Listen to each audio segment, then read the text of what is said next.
So does anyone know what type of balloon this is? One that makes a lot of noise. It's a rocket balloon.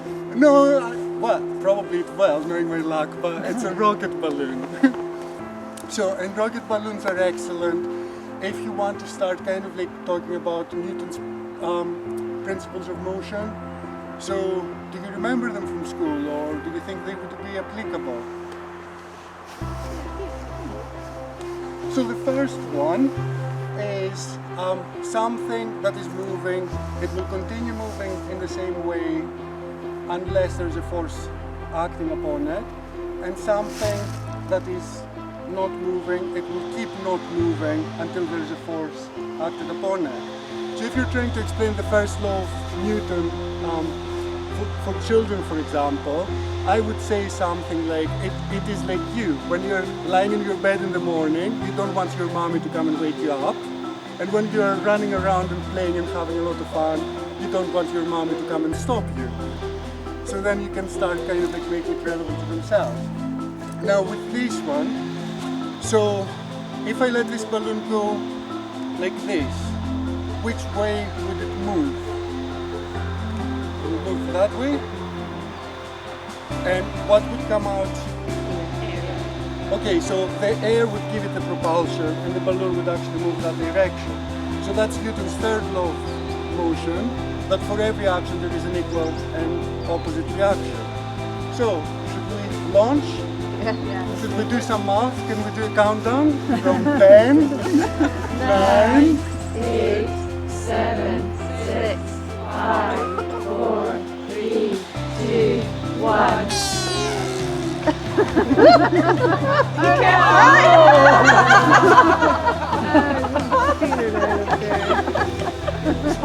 COP26 hasn't even finished.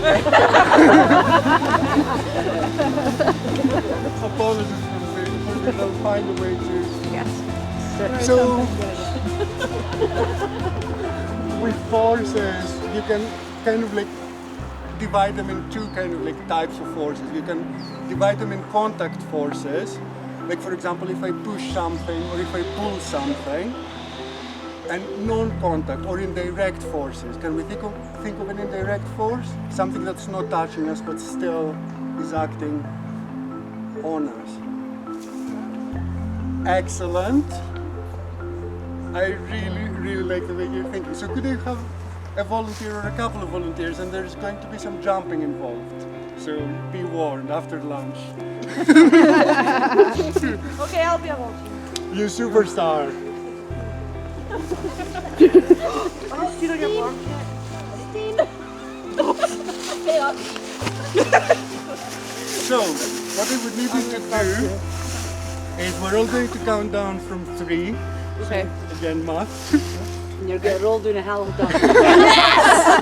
Oh no. And very carefully, you have to jump as high as you can. Is that it? Seriously. I need to hold my boobs, okay? So, Gravity, fine. are we all ready? Wait, So, what? I'm jumping. Okay. As high as you can.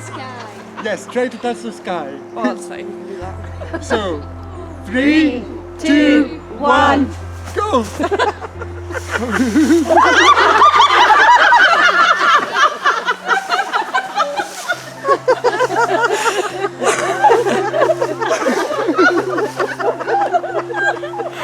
Only happen to you. Please! I'm just going to pee myself.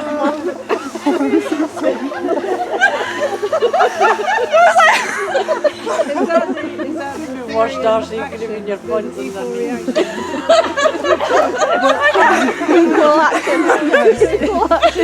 Sorry. No, thank you so much. At least you're wearing trousers under it. Give me one. Thanks. You'll need to take them back. Okay, turn off your clothes. I'm bleeding, it's bodies!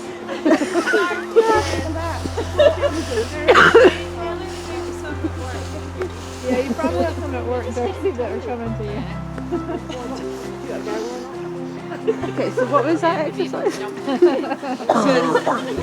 If I was doing it with young people, I would tell them, you didn't hear my instructions because he asked you to jump as high as you can, but he never asked you to come down on the ground. So what brings you down on the ground? Gravity. So there is an indirect force that is working on all of us, and what gravity is trying to do is trying to push us towards the center of the earth. So, again, if I was doing that with young people, I would say, okay, I'm a lot bigger than you guys. So, would there be more gravity acting on me than it does on you? So, hands up if you think that the gravity that's acting on my body would be more than the gravity in a child's body. So just by show of hands. Does anyone believe that there's more gravity on me than The same? the same? The same, yeah. Yeah? So, big ping pong ball, tennis rather, normal tennis ball. If I drop them from the same height, which one will drop first? The small one, I bet. Small one. Now that I'm seeing it like that, small. Okay, can I have a countdown? 3, 2, 1. Same. Same. We'll count it on the way down. In the way it goes. Same. So it is the same, and again, that is something that's really worth doing with children. If you have like 2 balls of different sizes or as many, it really drives the message through. Now, if you grab a couple of leaves and maybe this ball, which one would fall down first? The ball. And why would that happen? That's exactly it. There's a different force acting as well. Because we've got air, there's another force which is called air resistance. And when something is dropping, air resistance is working against gravity. So, for example, you've got, and do you have something like that in your practices? No, you can make them. There are instructions in last times, so yes. And the idea would be, again, this is kind of like, let's see if it works. So air resistance is working against gravity, so the gravity is trying to get the little human to go down, and the air resistance is working the other way. Now, for a child, would this parachute be enough? No. Would we need to make it smaller maybe? Bigger? And then you can start talking about materials and kind of like different patterns and shapes and so on and so forth. So again, that is a really, really good idea to try. Would anyone like to try the ball trick or the parachute man? Do you all have parachutes in your settings as well? Like the big ones? yeah. Yes. That is a really good one to stand around and kind of like all of you go up and all of you go down and feel actually the air resistance kind of like working against you.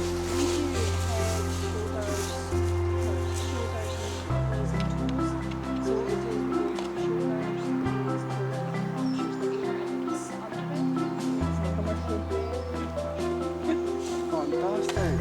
So yes, any other ideas that you could potentially use with kind of like air resistance or gravity?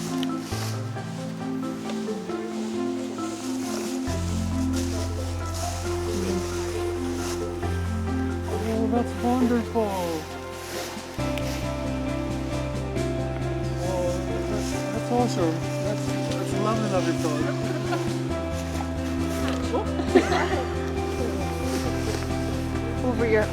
Over.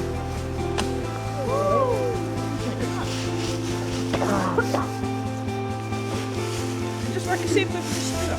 Pardon? Just work the same with the scooter. Yeah. But again, that's an experiment that you could potentially kind of like, you can start measuring how far away from you it landed, how kind of like slowly or quickly it went down and so on. And again, if it's windy, it would go kind of like all different directions as well.